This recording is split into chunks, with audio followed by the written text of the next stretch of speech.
दोस्तों आपने आज तक कई सारी बैंकों का नाम सुना होगा, पर दोस्तों जब भी आप न्यूज़ चैनल वगैरह देखते हो और आपको एक ही जैसे बैंक सबसे ज़्यादा देखने को मिलेगा, दोस्तों उसका नाम है स्विस बैंक।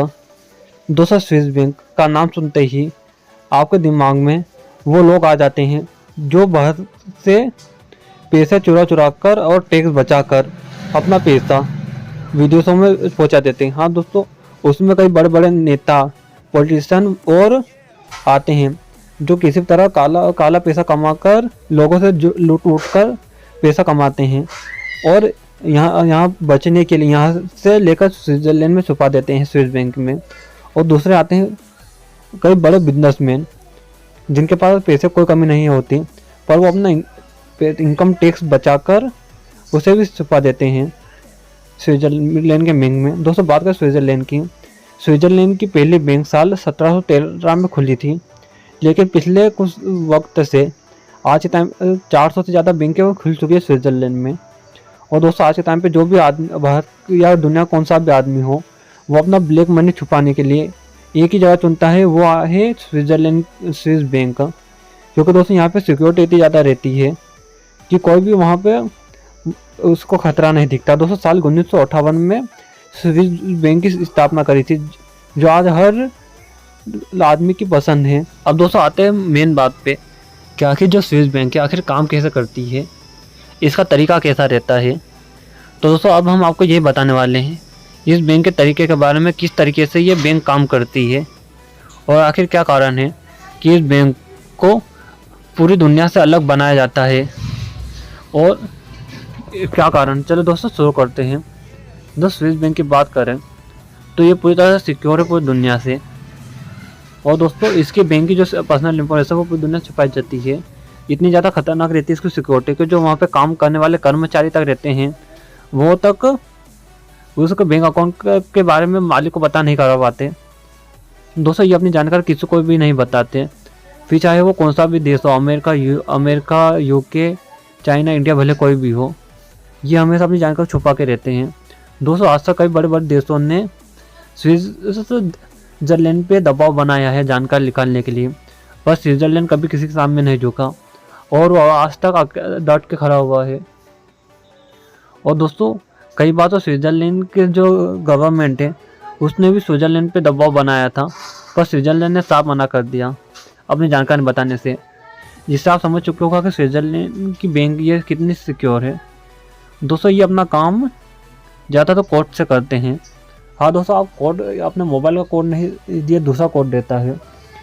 दोस्तों इनमें ये रहता ऐसा है कि कोई भी अगर इसको आदमी गया तो अगर वो अपने असली नाम से खुलवाएगा, जैसे कि नीरज मोदी या फिर कोई भी हो, नीरज मोदी ले लो, उसने अपने नाम से खुलवाया और उसने अपना ब्लैक मनी दे दिया। और दोस्तों किसी देश ने अगर स्विस बैंक में किसी कर्मचारी को खरीद लिया तो वो कर्मचारी उस नीरज मोदी के नाम से पता लगा लेगा और पता कर लेगा कि इसमें कितना पैसा है, जिसको वो पकड़ा जाएगा। यही कारण है कि वो एक डुप्लीकेट नाम लेते हैं, जैसे कोड वर्ड देते हैं उस आदमी को और अपने एक नकली नाम रखने को बोलते हैं। जैसे कोई भी नाम ले लिया, अजय, विजय, प्रकाश, कुछ भी, जैसे अजय ले लिया तो कोडवार और अजय, जिसका उसका नाम असली नाम नीरज मोदी हुआ, तो उस वहाँ पे नकली नाम उसका अजय है और ऊपर कोड है। तो दोस्तों अगर उसने स्विस बैंक के कर्मचारी खरीद भी लिया तो वहाँ पे नीरज मोदी का नाम आएगा ही नहीं, बल्कि वहाँ पे आएगा अजय, पर वो तो अजय को उसको पता ही नहीं कि वो अजय के नाम से अकाउंट है। यही कारण है कि भले कोई भी देश कितना भी कोशिश क्यों ना कर ले, पर वो वहाँ पे किसी को पकड़ नहीं पाया, इसीलिए वो आज इतना सेफ है। बस उसका मालिक उसको पता कर सकता है कि आखिर किसका अकाउंट है। अब दोस्तों बात करते हैं कि आखिर वो क्या फॉर्मेलिटी निभानी पड़ती है स्विस बैंक में अपना खाता खुलवाने के लिए। मैं आज आपको वो सभी बता देना चाहता हूँ कि अगर भविष्य में अगर आपके पास इतना काला धन आ गया और अगर आपको कभी ज़रूरत पड़ी स्विस बैंक में खाता खुलवाने के लिए तो आपके लिए काम आएगा। दोस्तों सबसे पहले आपको स्विस बैंक की ब्रांच पे जाना होगा और वहाँ की फॉर्मेलिटी निभाना होगा। दोस्तों उसमें फॉर्मेलिटी में आपको कम से कम $1 लाख होना जरूरी है। $1 लाख यानी बात करें तो लगभग 80 लाख रुपये। आपका मिनिमम बैलेंस 80 लाख रुपये होना जरूरी है। इसके अलावा $300 मेंटेनेंस चार्ज भी लगता है, यानी 22,000 रुपये।